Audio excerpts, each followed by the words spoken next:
Graça e paz, queridos. Estamos aqui nesta manhã do dia 29 de março de 2020 e vamos estudar a Palavra de Deus. Nós vamos conhecer um pouco sobre o livro de Romanos, carta do apóstolo Paulo aos Romanos. Ele escreveu no ano 58, quando estava na cidade de Corinto. Saiu da Macedônia, veio para a Grécia, na cidade de Corinto, se hospedou na casa de Gaio. E ali ele teve tranquilidade para escrever. Ele escreveu uma carta para uma igreja que ele não tinha visitado, não tinha ido anteriormente. E esta carta ele enviou para a igreja aproveitando a viagem de uma irmã, Febe. Ela ia à cidade de Roma para resolver problemas particulares dos seus negócios e enviou esta carta nas mãos dela. Esta carta, ela tem um versículo-chave muito conhecido nosso, são os versículos 16 e 17, que diz assim: pois não me envergonho do Evangelho, porque é o poder de Deus para a salvação de todo aquele que crê, primeiro do judeu e também do grego. Visto que a justiça de Deus se revela no Evangelho, de fé em fé, como está escrito: o justo viverá da fé. A mensagem, é a justificação pela fé, seu método e seus resultados. O livro tem duas divisões: a parte doutrinária e a parte prática. Este livro é muito lido pelos teólogos, muito lido. Crisóstomo, ele lia uma vez por semana este livro. Teve um grande teólogo que disse que é a obra mais profunda jamais escrita. Calvino, ele dizia o seguinte: abriu-se a porta de todos os tesouros das Escrituras.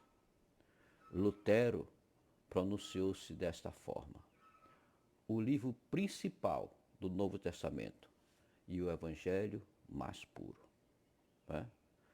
Outro teólogo americano, ele disse o seguinte: para conhecer melhor este livro, ele copiou 2 vezes com a sua própria mão.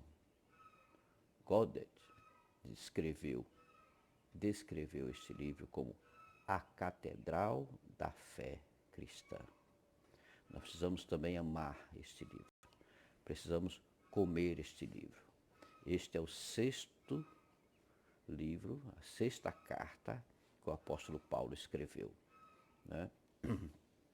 Nós precisamos nos alimentar mais desse livro. Esta carta responde a pergunta que Jó fez e que toda a humanidade faz: como se justificará o homem diante de Deus? Como? Essa carta responde. Ela fala da prática e de como Deus faz isso. Ninguém pode julgar-se justo se não se justificar com o Criador. É nesta carta que se revela e se expõe a maneira como Deus justifica. Nós podemos colocar esses 2 versículos como o resumo de todo o livro. Deixa eu te passar nesta manhã um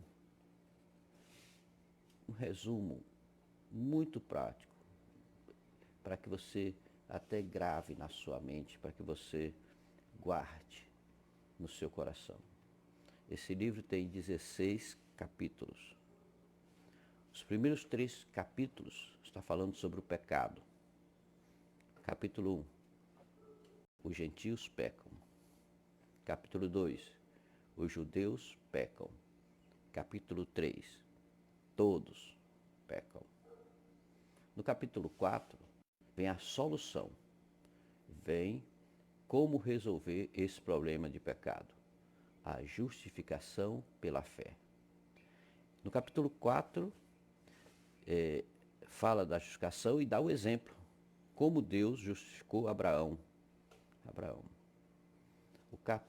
Os 4 capítulos, os 5, o 6, o 7 e o 8, também falam das características daqueles que foram justificados pela fé.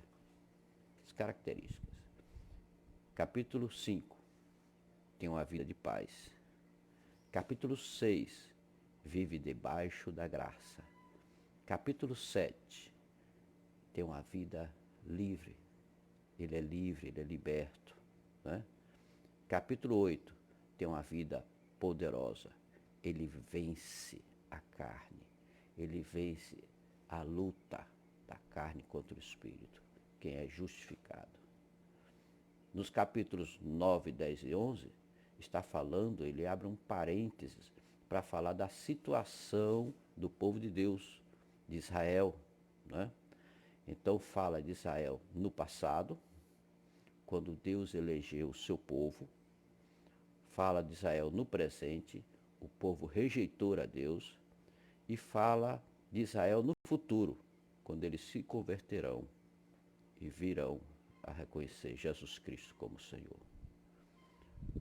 Mais 4 capítulos, o 12, o 13, o 14 e o 15, está falando de outras características daquele que é justificado, que é o amor. Quem é justificado respeita todos os homens. Capítulo 12, ele respeita todos os homens. No capítulo 13, ele respeita as autoridades, obedece às autoridades. No capítulo 14, ele respeita os fracos na fé. Ele cuida dos fracos da fé. No capítulo 15, ele tem Jesus como exemplo. Ele segue o modelo, e o modelo é Jesus. O nosso alvo, nosso projeto, nosso modelo é Jesus Cristo. E no capítulo 16 é a conclusão do livro. Conclusão, onde Paulo escreve se referindo a vários líderes, e as igrejas estão reunidas na casa deles. Muito bem. Quero também deixar aqui mais algum resumo, né? Só uma passagem em cima de o tema, né? A justificação pela fé e a santificação através do Espírito Santo. E encontramos aqui 3 muros. O primeiro muro, uma barreira, né, que existe na vida humana, é o muro da culpabilidade. As pessoas não enxergam que podem, não enxergam que têm acesso, que o Senhor está de braços abertos. Então eles estão sempre se culpando. Nós vemos isso do capítulo 1 ao capítulo 3. O segundo muro são as tendências pecaminosas do ser humano.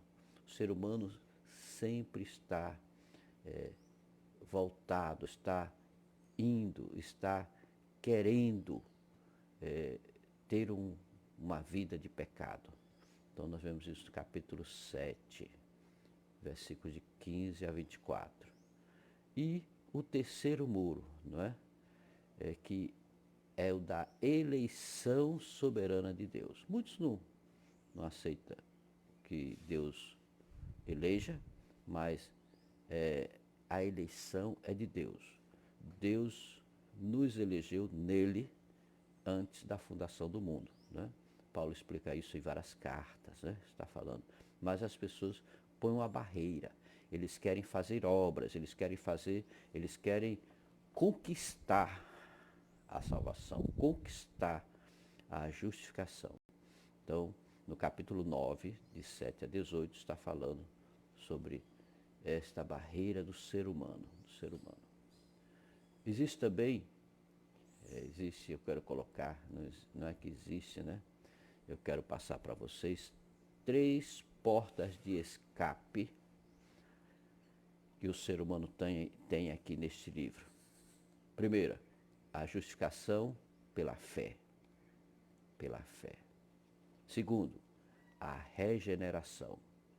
Terceiro, a oportunidade para todos. Toda a humanidade tem essa oportunidade. Então, há um escape para você. Há um escape para todos que creem, para todos que querem sair das garras do pecado, das garras do inimigo. E esse livro está te mostrando isso, está mostrando essas coisas. Muito bem, nós vamos dar uma pausa e depois iremos continuar com o estudo da palavra de Deus, tá? Uma pausa e vamos fazer uma oração. Te louvamos, Senhor, porque até aqui o Senhor tem nos ajudado. Abre nossa mente, faz-nos entender as maravilhas da Tua lei e ensina-nos a Tua palavra. Ensina-nos, ó Deus, e que nós possamos viver, não somente conhecer, mas colocar em prática a Tua palavra. Abençoa a Tua igreja, a Igreja Batista Monte Hermon, a Isunga e todo o Teu povo espalhado pela face da terra. Sê com as famílias, que nós estejamos na Tua presença, adorando o Teu nome. Muito obrigado por esta manhã de comunhão contigo. Muito obrigado, em nome de Jesus. Amém. Muito bem, vamos voltar, não é? Então, como eu disse, o livro de Romanos é dividido em 2 partes, a parte doutrinária e a parte prática. A parte doutrinária é dividida em 9 pedaços, 9 partes. A primeira parte está no capítulo 1, do versículo 1 ao 17, que é a justificação pela fé é revelada no Evangelho. Primeira parte. A segunda parte, do capítulo 1, versículo 18, até o capítulo 3, versículo 20, é que todos, a necessidade é de todos, é universal dessa justificação. Todos precisam ser justificados pela fé. Por isso que eu coloquei, os judeus pecam, os homens pecam, todos pecam, né? Todos pecam. Gentios, judeus, todos pecam. Então, é uma necessidade universal ser justificado pela fé. Terceira divisão. Como somos justificados? Está ali no capítulo 3, de 21 a 31. Quarta divisão, no capítulo 4. A justificação pela fé não é doutrina nova, né? Lembra de Abraão? Foi justificado. Não é doutrina nova. Quinta divisão da área doutrinária desse livro. As bênçãos que seguem a justificação. Capítulo 5. Sexta divisão. A justificação pela fé e a questão do pecado. Capítulo 6. Sétima divisão. Os esforços e os gemidos do justificado. Capítulo 7. Oitava, a liberdade e os privilégios do justificado. Capítulo 8. Nona divisão, a justificação e o judeu incrédulo, de 9 a 11. E a parte prática desse livro está de 12 a 16, que fala dos deveres do justificado. Nós vamos encerrar a escola bíblica, mas não encerramos o estudo do livro de Romanos. Vamos encerrar nesta manhã e voltaremos na próxima escola bíblica dominical. Deus abençoe e até lá, em nome do Senhor Jesus. Até a noite, né? Em nome do Senhor Jesus.